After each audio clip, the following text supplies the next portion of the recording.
Welcome back, folks. So all of you out there, you wanted to see my face. I got complaints that the microphone was in front of my face all the time.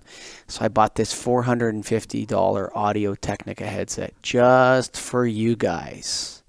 On today's show, we talked about recessed cans. We did one of our deep dives. That's right. Can you believe that there's guys out there that have spent so much time as lighting dorks that we can talk about recessed cans for 25 minutes?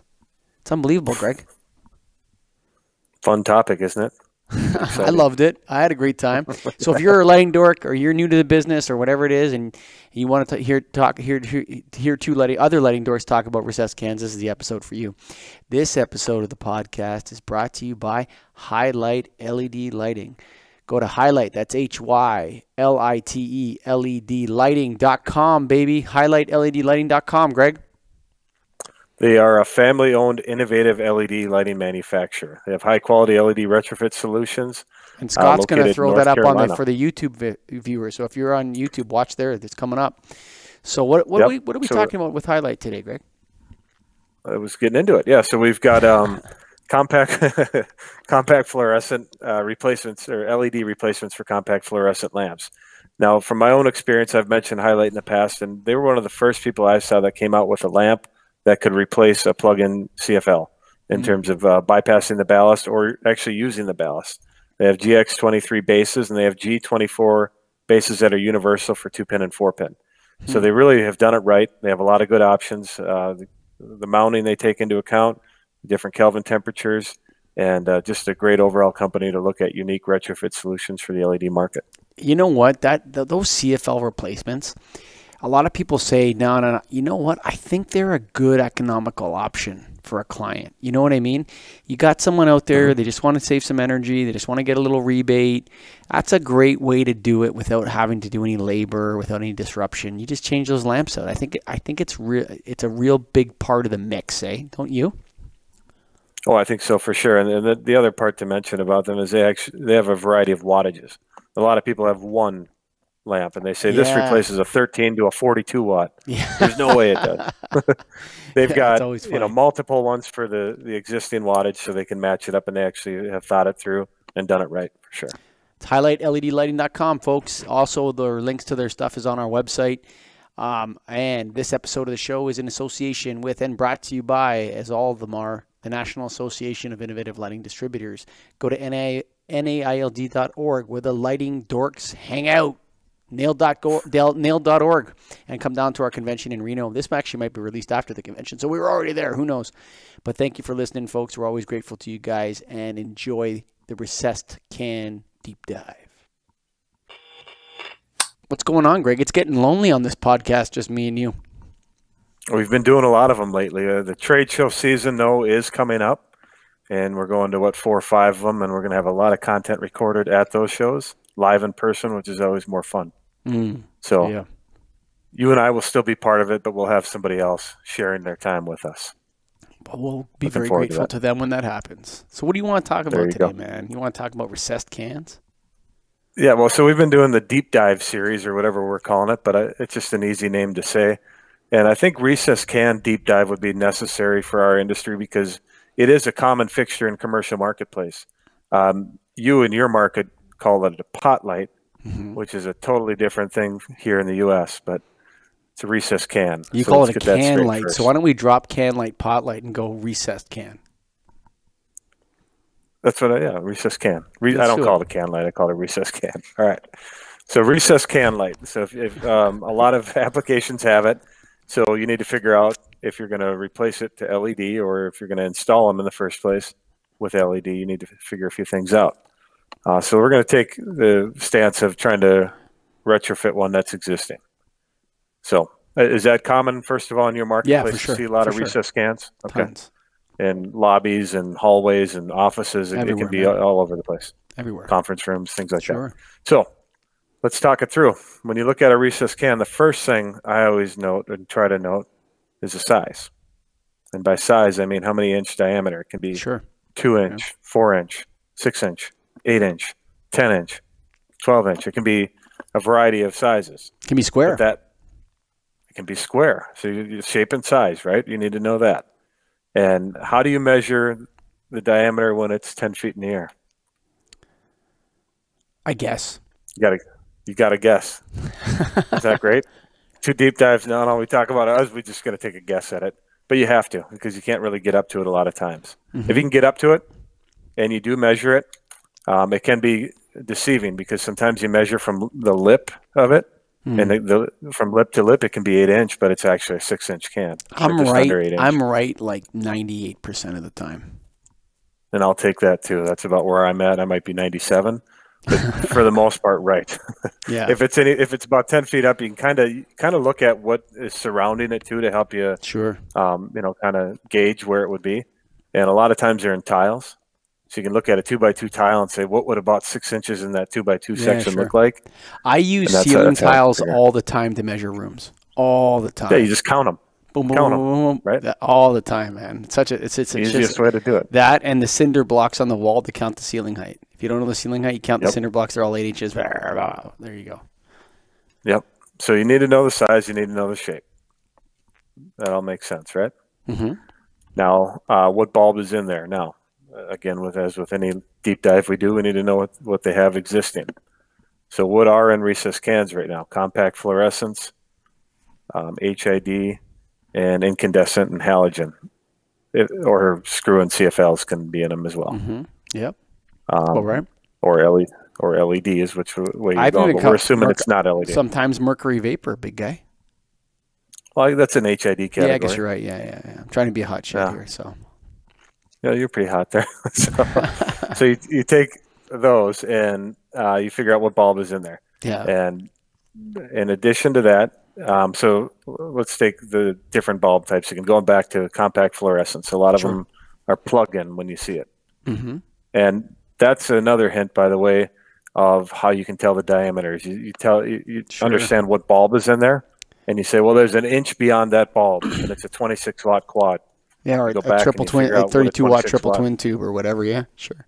Yeah, yep. So you can see what's beyond if it's laying horizontal. You need to know how it's mounted. Is it vertical? Is a socket at the top? Is a socket on the side? Is there one lamp? I was just going to say the big thing for HID and for CFL is to know if it's vertical or if it's horizontal. It makes a big difference in the light output. If it's horizontal, you basically lost half the light from the lamp. Mm-hmm. So when you're looking at, if you know if it's a 32-watt twin tube or whatever, or triple twin tube, and it's vertically mounted, then you know that there's some good coefficiency of utilization going on with that reflector that's in there. If it's horizontally mounted, you probably lost half the light. So you just have that's how you're measuring for the replacement item you're gonna recommend to the customer. There's even one more nasty boy that I've run into recently, and I've been doing it long enough. I would have thought I would have seen it more, but it's angle mounted. What? Have you seen that in a recessed can? Yeah, I've seen a metal halide that's angle mounted in a can, like in a canopy outside. Only time I've ever seen that is when you have that half eye where it's blocking half of it. Yeah, it's not even that though. That's what's odd about it. It's just the way the bulb is screwed in is at an angle to the side. What brand is it? Did you figure out the brand of that thing? No, I just ripped that out. Get rid of it. So you do need to know the orientation of where the socket is placed. Sure. All right, that all makes sense. The color of the can too can matter. Is it a silver reflector, a white reflector? Is there trim?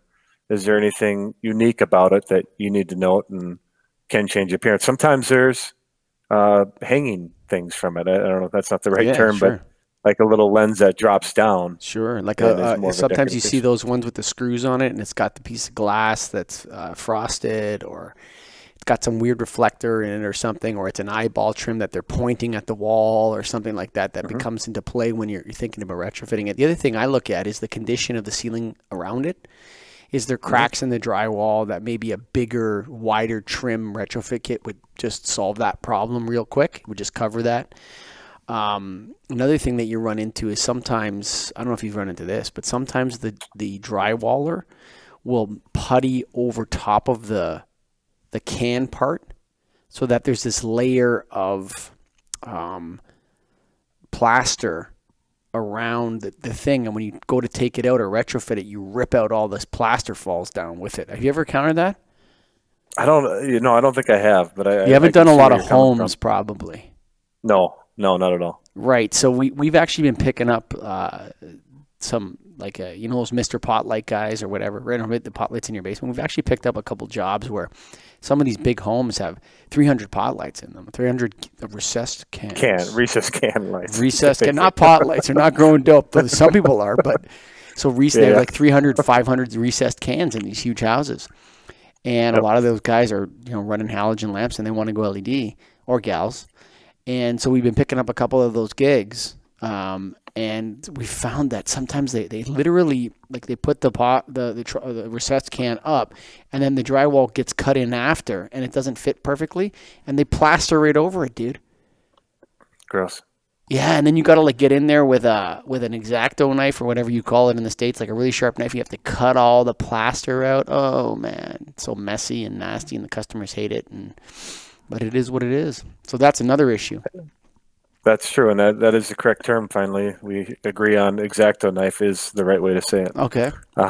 So voltage, you need to know the voltage, and there can be low volt recess cans, 12 volt. It can be 120. It can be 277. A lot of times you can tell by the lamp source that's in there. If it's an MR16, for example, you can't always tell because it can be a GU10 120 volt. But that's not an MR16. Volt, that's a GU10. What is that? Still an MR16 GU10. Yeah, don't be a lighting dork. It's actually, just call it a GU10 and an MR16. That's the terminology. Okay. All right, Dr. Because then, but I mean, then you have an E26 too, MR16. Nobody has those, but sure. So MR16 is just for all you lighting dorks that are not lighting dorks. It's just mirrored reflector and 16 8/7 inch wide, right? Yes. Right? But it could also be a par 16. Could be. Right? So an E26 MR16 could also be an E26 par 16, and it's the same bulb, is it not? Or can be very similar to each other. Yeah, we don't. So don't dork out on me, buddy. It's an MR16 and a GU10. Okay? Thank you. All right. Fine. Fine. So it could be a GU10 or an MR16 in that can. And from the ground, it looks the same. That GU10 looks like an MR16. It is an MR16, but it looks like an MR16. I can tell by looking at it what it is, though, because the GU10 has a larger capsule than the MR16, the capsule where the filament is, and an MR16 is a lot smaller than a GU10. So if you look at it from the side, you can see that bigger capsule, and that means it's 120 volt for all you guys out there. Look at, so if you don't know, go grab send a picture to Mike, and he'll tell you what it is. I'll tell you what it is. Yeah. So, but the capsule's bigger than that. Yeah. Oh, you pull it down. Yeah. So a screw-in light bulb, obviously incandescent halogen, is typically going to indicate 120 volt. Sure. But a compact fluorescent, which is one of the most common in a metal halide HID type source, you don't know the voltage. So I always go and assume in 277, just to be safe. Okay. You know, I know there's applications where they're not, but I just want that covered so I don't have that thing come up, because it can come up in this application for sure. So know the voltage, figure out the lamp type, figure out the size. The other thing, as with all lighting, you need to figure out how it's controlled. Is it a sensor? Is it a switch? Is it a dimmer? Dimmer is a big issue. You know, if it's a dimmer, now you need to figure out how it's dimmed, because a lot of the retrofits for LED are 0 to 10 volt dimming. And if you're going to put like a whole insert in, some of them are line voltage, so you need to know that, because if they want to continue to dim it, you obviously need to match up to what they have. This came up today, just on dimmers. Yeah. And I think I know the answer, but a triac dimmer is just a normal dimmer, right? Yeah. And 0 to 10 volts one thing, and then triac is a different, that's the traditional type of dimming we do, right? Is that right? Yes. As I understand, yes, it is. Yeah, I'm not a dimming expert, but yeah. Okay. Yep. So when it comes to the dimming, are you ever putting in a new wire to do the 0 to 10 volt on these cans? If they have dimming now and it's line voltage, typically not. I'll find a line voltage solution. Yeah. But if they want to add dimming and they don't have dimming, then I'll do 0 to 10. And with anything you try to do 0 to 10, you almost need to get like a separate power pack up in the ceiling versus trying to get it down to the switch. Because to run that 0 to 10, at least in Minnesota, you have a code where you have to run it separately from the line. Yeah. The line voltage already has its MC going down with it. tube Yeah. or sleeve going through. So you need to run it separate. So try to fish that down a wall. It's not happening. Yeah. So you almost need to do a wireless solution a lot of times for 0 to 10. You need a power pack up in the ceiling with a Yeah. wireless controller for it. Yeah. And then So you got batteries involved and all sorts of fun. So yeah, you have to know if it's dimmed and how it's dimmed, line or low. Kelvin temperature. Always know Kelvin temperature. Because if you put a how can in, good's that's a your totally eye? different Kelvin. How good's your eye for Kelvin temperature? Do you need a It's comparison decent. beside it? It's decent. I'd say I'm 96%. 96, eh? I'm 100% if I have one other color in the room beside it. True. That I Yeah, know. that always helps. Like Yeah. if they have 841K fluorescent tubes and then I look, oh, that's 3000K. When it's on its own, sometimes 3027, I can get a little bit confused at that end. But I know 5000K, 841. The 35s, the 3000 down, it's tough. Yeah, it does get tough. And you need to note that because if you put in something that's not the color they're used to, as again with any lighting, that can cause issues. And you want to avoid issues. Issues. You want to sell these things and move on. Like I said to I said to my guys yesterday, doing a lighting project's like pulling off a heist. Watch Ocean's 11, okay? And then just insert all their planning, insert the planning for your lighting job. And that's what you're going to do. You're going to go pull off a heist. And when you leave, you get your money. That's how it works, boys. What is the heist about? What are we going to do? We're going to do this, and the lift's going to arrive, and then the guy's going to get there. The materials are going to already be there for him, and then the customer's already going to know, and he's going to know the area he's going to start in, and da-da-da-da-da, and if this goes wrong, this happens, da-da, and at the end, it's like pick up the recycling, get the check, da-da-da-da, the heist is done. Right. It's a heist. I like it. So, do the heist. Figure out the Kelvin temperature. The other thing is the environment that it's mounted in or installed in. Is it indoor? Is it outdoor? Is it wet location, damp location? It could be in a shower with direct water to it. You need to know that. Is it in a sauna? That's very important to know. Because if it's in a sauna, I probably wouldn't mess with LED.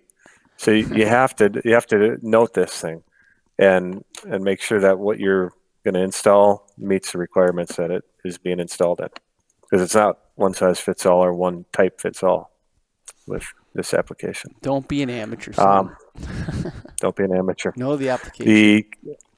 Exactly. The condition that you mentioned before, the sockets, the reflectors, what shape they're in. A lot of these compact fluorescents have sockets that are very brittle, the plug-in especially. And over time, all the replacements they've had to do and the ballast changes and everything makes it difficult to just slam a bulb in there. Even though it's a popular solution and it's a lower cost than putting a insert type, it can be something to be, or it is something to be aware of because that can really factor into how the end product will look and how you know it will what? perform. There's not enough 2700K inserts out there. It's tough to find in a 120 volt, no problem. Yeah. But to do your commercial grade, and that's the problem with. I think this industry. A lot of people think this 120 volt little rabbit ear thing is going to fit. Don't quit that. That's for houses. We don't do that in commercial. We do the full enclosed insert. Get those rabbit ears out of there. Get a nice spring clip that can slam in there, and make 27K. I agree. 27K is not as common as it should be. It's always 3K, 4K, and 5. Not even 5K. 5K is actually hard to find too. Yeah. It's 3K and 4K and 35K. But I agree. 27K you need. What about, I also really think that we need that bigger, I'm going to lose my word. You know that, is it baffle? Like I want longer baffles. I want that LED. I want the ability. Deep recessed. Recess it up higher, manufacturers. Yeah. Give me, like they go too flat. Yeah. It's like the flat panel out. I'm not doing it. Okay, so we get a ½ inch, you get 3/4 of an inch recessed. I want it like a good 1.5 inches up in there, so when you're looking across the ceiling, you don't see that flat panel. Now, I'm not saying all the time. Some customers want that super flat, slim style. I hate it personally. I hate all flat panels, but I want it to be recessed up in there, a little thing. And I think that the insert is one of the best applications for an LED retrofit. I think it's like it just plays to LED really well. There's lots of room for the driver and the heat dissipation and that. I think it's a great application. I just want those baffles a little bit longer. Manufacturers out there, if you're listening to me, lower Kelvin temperature, give me that 27K, and give me a higher baffle.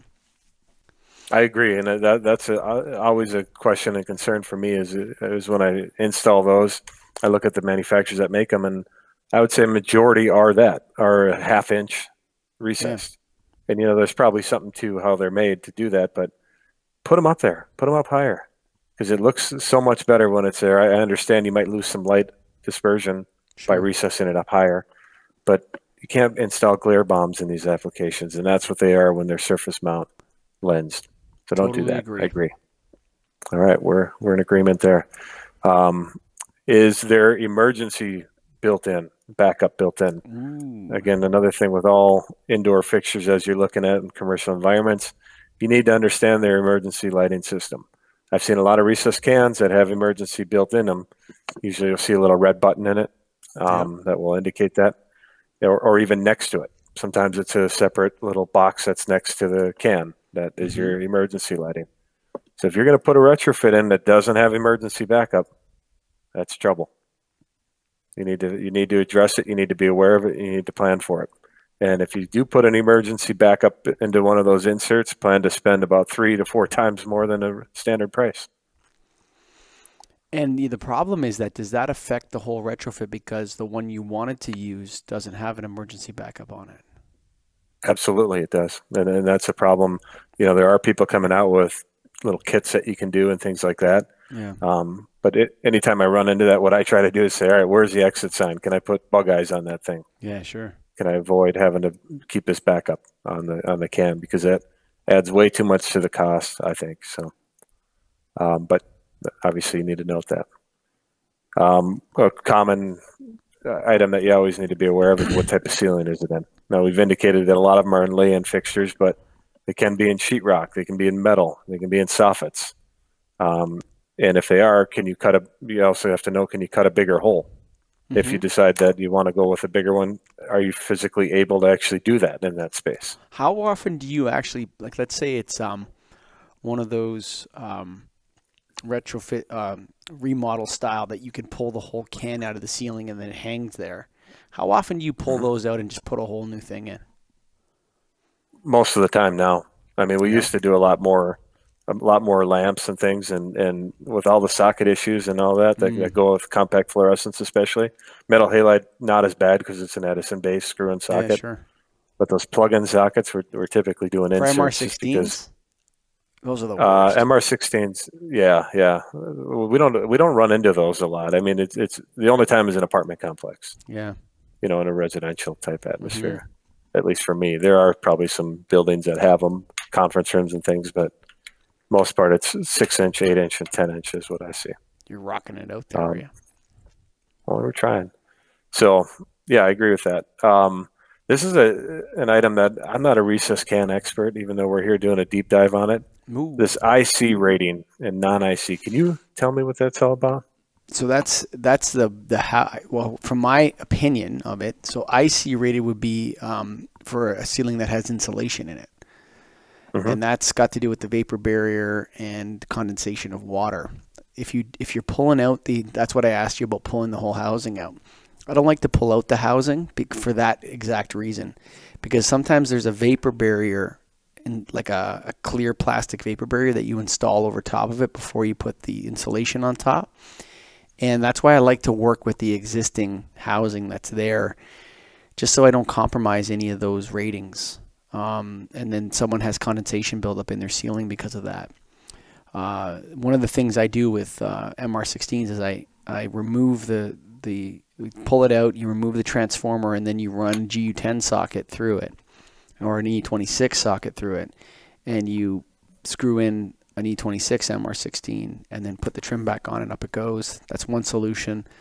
But I don't like to monkey around with you can even on the new construction style recessed can, you always have to be able to access ballasts. It's part of the law. That's the way these things are made.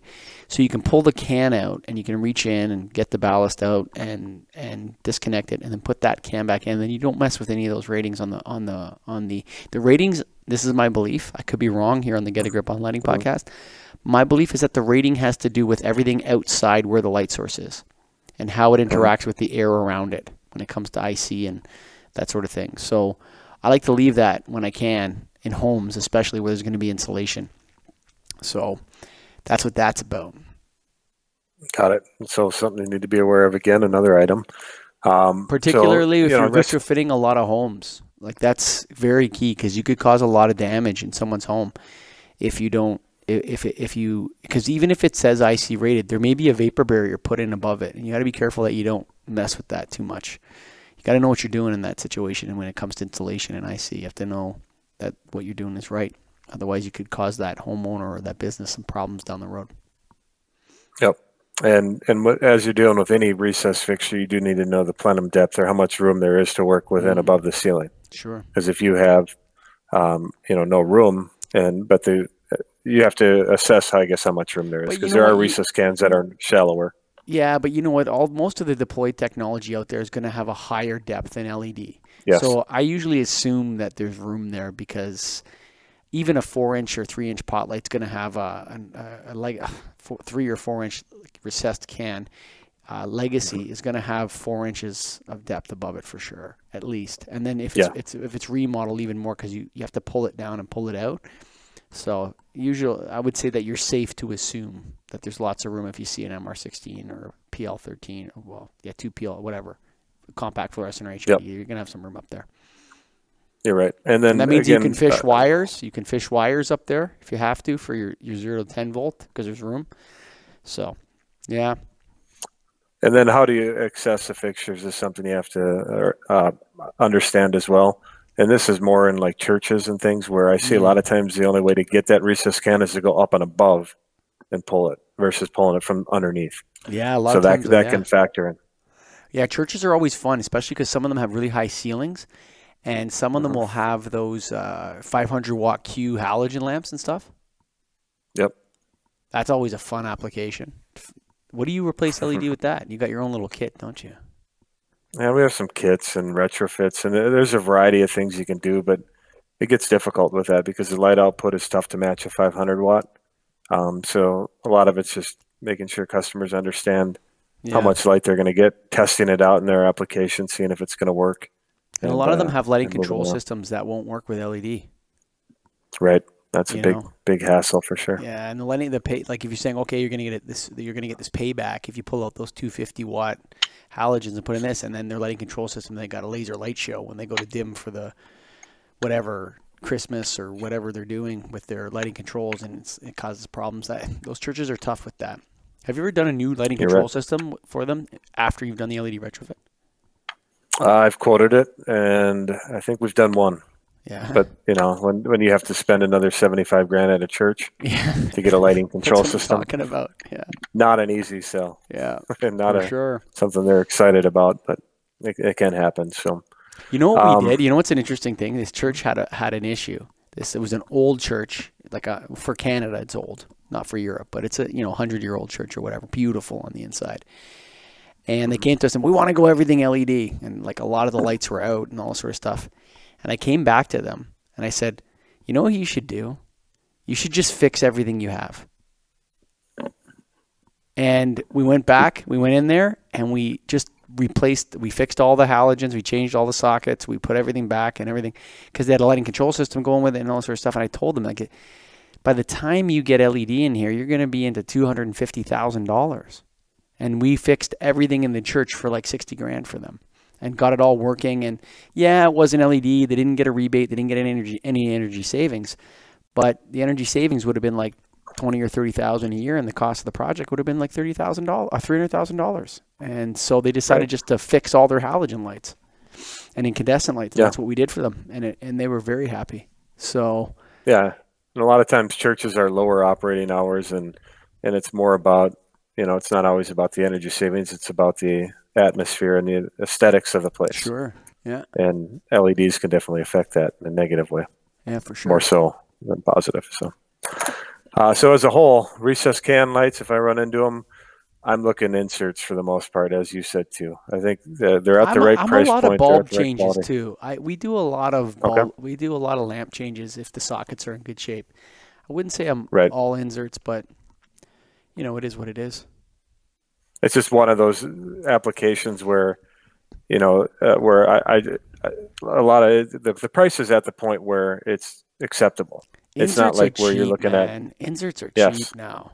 I get flyers, emails from people with insert prices on them. I look at that, I go, this guy's got 7,000 of those. for less than a bulb sometimes, or the same price as the bulb. I'm not even going to say, but sometimes I look at it and I go, whoa, holy mackerel, that's cheap. It's almost like it's a bulb. An insert is basically a light bulb at this point. Sure. On recessed cans. So, yeah. So that was what I had on recessed cans. You got anything else to throw at it? Nah, man. Sometimes, with recessed cans, they're a great little ladder to a project. So they'll have a company will have 400 recessed troffers and this and that. And then they have 20 recessed cans in the front. And you just kind of slam some profit out of that beauty. Love those. Got to do it. Got to do it, man. Thanks for listening, folks, to the Get a Grip on Lighting podcast. It's another deep dive, this time on recessed cans. And hey, you know what? We don't know everything. Huh? So if you want to be a guest on the Get a Grip on Lighting podcast and tell us what's what, come on, fill out the form online, comment online. We always respond to the comments, and we're very grateful to all you listeners out there and our sponsors. We really appreciate you. Without you guys, this show would be nothing. So thanks very much for listening from Michael and Greg. HighlightLEDlighting.com. That's HYLITE LED lighting.com, baby. HighlightLEDlighting.com, Greg. And we're talking about their compact fluorescent LED replacements. They replace pin-based CFLs. In today's episode, we talked about recessed cans, and a lot of the applications we see have plug-in CFLs. And what they do better than anyone is have options. They have omnidirectional, for one. You don't see a lot of plug-in omnidirectional lamps, and they have that. I mean, it's 360 degrees of light. A lot of them are 180. They also have those, and they have it vertically mounted, horizontally mounted, so they have you covered. They have a universal G24 base, so you can replace a 2-pin or a 4-pin with the same lamp, and they have multiple wattages, so that it covers the existing watt. We talked before, too, that a lot of people say, this is my compact fluorescent replacement. Okay, what does it replace? An 18 to a 42 watt. No way. Highlight has 3 different options. And not only that, though, but they also have bypass and ballast compatible, no? Exactly. Yep. They cover it all. You want to have all those arrows in your quiver because you never know what the customer wants. Not everybody wants to rip that ballast out. Sometimes it's high voltage. In Canada, it's 347 volt. There's a lot of reasons why the ballast compatible should be in the mix, and there's reasons why the ballast bypass should be in the mix, and there's time for inserts too. So go to HighlightLEDlighting.com. That's HYLITE lighting.com. And of course, this episode and every episode is brought to you by our association. That's right, it's ours. It's the National Association of Innovative Lighting Distributors. The Lighting Dorks unite under the Nailed banner. Greg, love being a member of Nailed. I've been a member of Nailed. I'm an on-again, off-again member, though. I quit for a couple of years there because I was stuck in my ego. But, yeah, you know what? Nailed's been a big blessing into my lighting career. I don't know about you. Oh, for sure. It's how we met. Let's start with that. That's always a nice part. And now we get together with a great group of people that know the lighting industry in and out and have great discussions, learn a lot that you can actually apply to your business and improve on your business and ultimately, hopefully, make some more money because of it. You know, there's so many smart people in Nailed. You know, there's so many, you know, when it comes to the lighting in business and the lighting business specifically that are in Nailed that do things a little bit differently. And when you talk to them, you're like, gosh, you know what? That's such a great idea. You try to bring that back into your business. And sometimes it works and sometimes it doesn't because every business is a little different. But yeah, you know what? Just being a part of Nailed. And, you know, I remember all the speakers and the courses and all the stuff that I've been through with Nailed and that. But what really stands out to me is the people in Nailed and the knowledge that I've been able to acquire and the friends that I've been able to get in the industry. So go to NALD.org and join us. And of course, Greg, we can take as long as we want in the conclusion. What else you want to talk about? I think that's all I want to talk about. We got other stuff going. So I hope you enjoyed the recessed can deep dive. Thanks for listening. And I'm so glad that you can now finally see my face. Written on the rectory wall, there's a sign there for all. You are lost, Lord is there to find you.